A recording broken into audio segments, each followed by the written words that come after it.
Hello, good morning, every professor. Thank you for taking your time out of your business schedule to watch our video. So first of all, I would like to introduce myself. My name is Yingjie Liu. You can call me Astrid. I'm a student, 20, actually very new, just registered 1 year.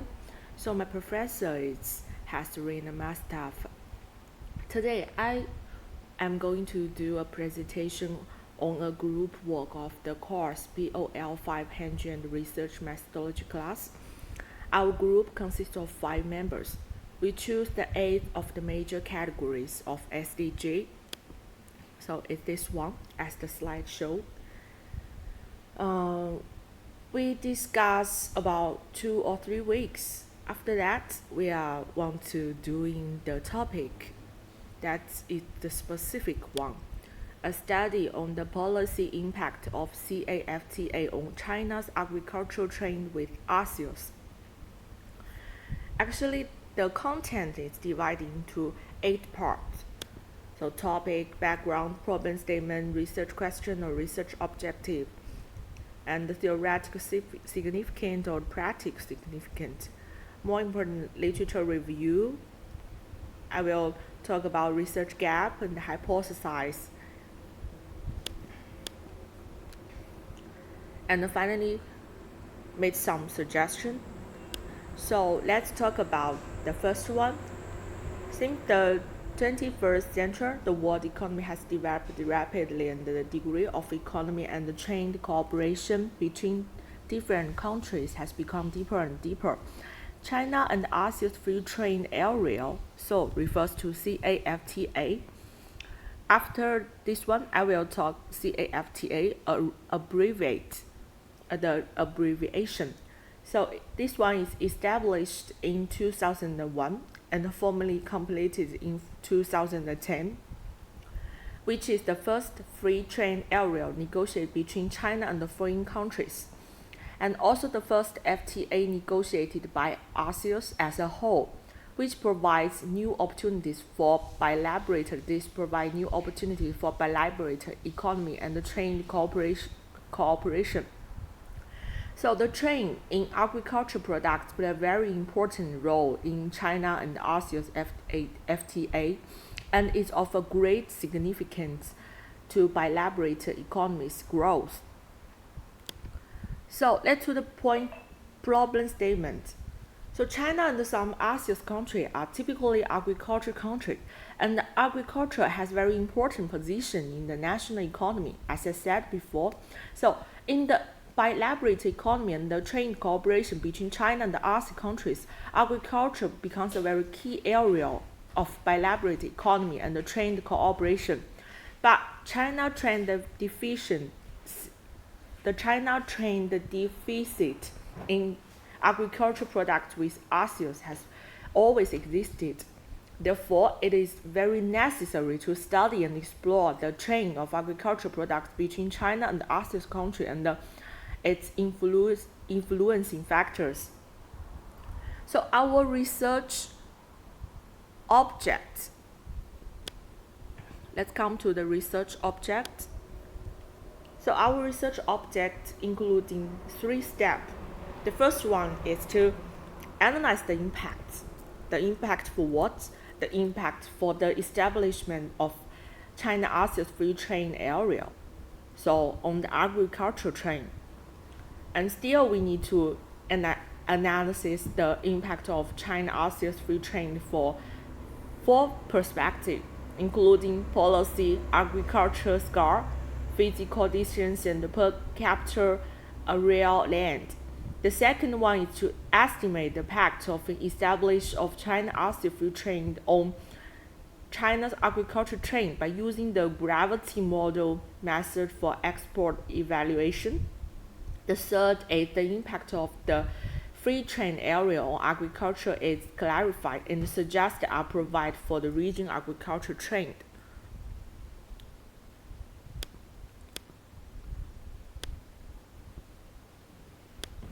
So let's talk about the significance of study. So one is theoretic significance, Another one is significant, practical significant. Why are we doing this study? Because they have a theoretical significance. The study of bilateral trade in agricultural products under CAFTA framework is also a re-verification of the importance of regional economic cooperation in various international trade theory. So it's very important. And summarizing the current situation and the characteristics of bilateral agricultural trade, and conducting quantitative analysis of what kind of competitive and complementary relationships exist in bilateral agricultural trade.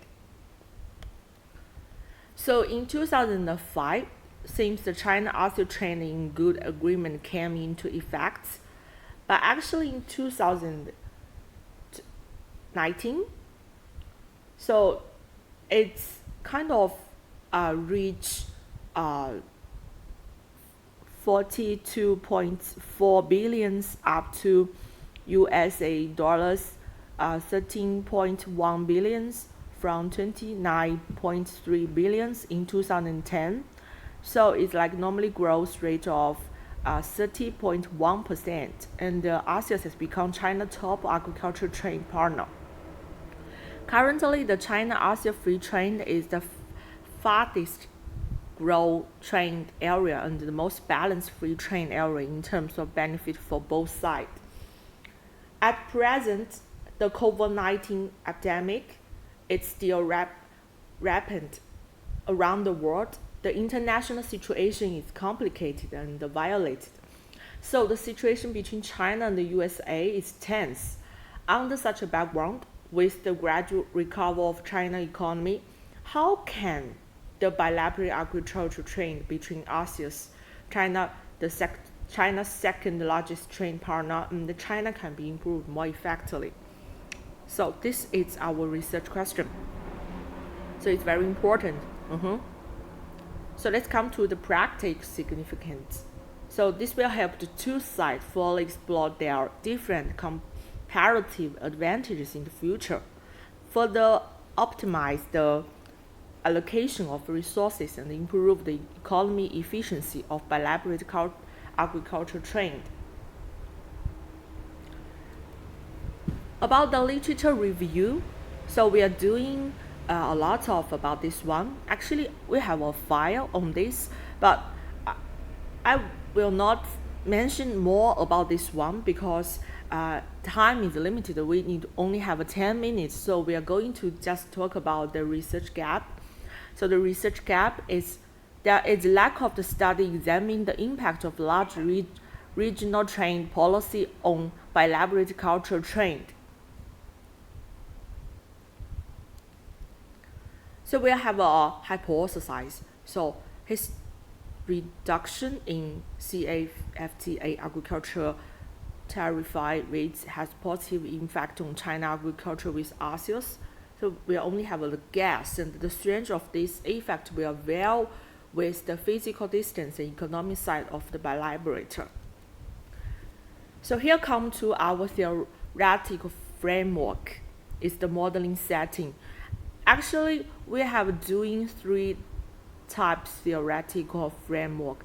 One is this one, and the other one is this one, and here the largest one shown on the slide. It's very complicated. So we are doing like about 10 years more the statistics on these three models. So we join some conclusion and have a data resources description. So let's come to the description. So China and the 10 ASEAN countries, a total of 11 countries were selected as a sample country for the study. Time span is just 10 years, like 2001 until 2019.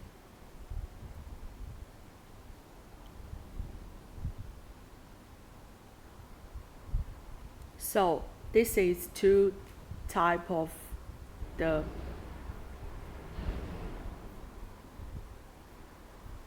data shows the change in trade volume between ASEAN country and China from this 2001-2009. Agriculture trade volume between China and ASEAN country. So examining the agriculture trade between 10 ASEAN countries and China reveals that the agriculture trade between ASEAN countries and China increased from 2001 to 2019, and all 7 ASEAN countries except Vietnam, Indonesia, and Singapore experienced a significant upward adjustment in their agriculture trade with China in 2005, with bananas trade with China increasing 19 times year-on-year, Laos and Manan increasing 15 times year-on-year, respectively. The fluctuation of agricultural data in 2005 indicates that the implementation of China-ASEAN agriculture agreement on trade in goods in 2005 has significantly changed the agriculture trade environment between China and the ASEAN, making it necessary to study how the policy has affected the agriculture trade situation between these two sides. So the very fast growth rate of the agriculture trade with China is observed in the country of the South Central Peninsula, such as Vietnam, Laos, and Cambodia, which is also the regions with the shortest physical distance from China. Meanwhile, Vietnam, Indonesia, and Thailand has the largest trade volume with China, and those countries are also at the front foot of ASEAN in terms of economic volume.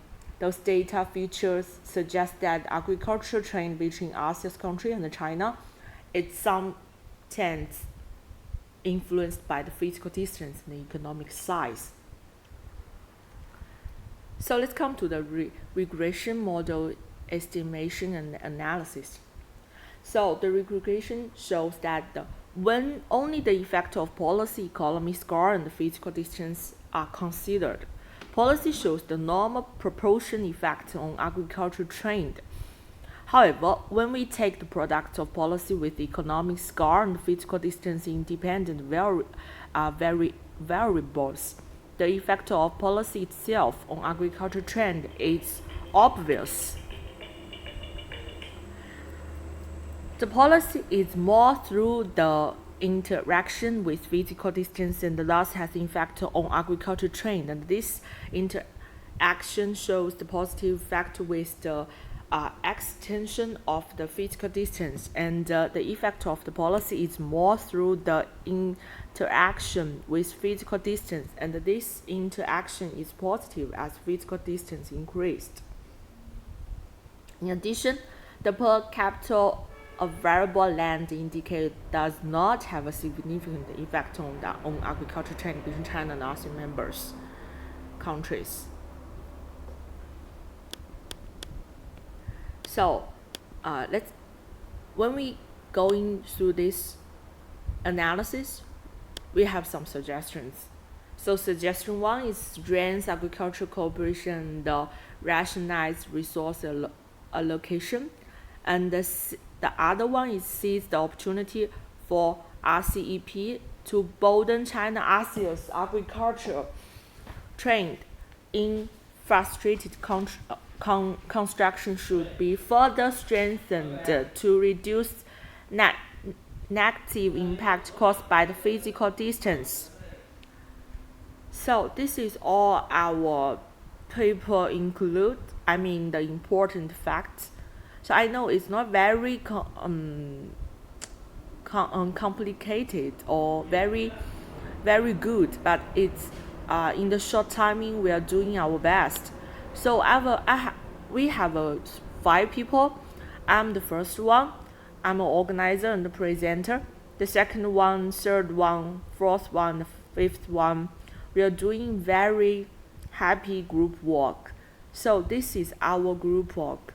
I hope it's helped. Yeah, we learn a lot from this course, and we were doing on our research proposal.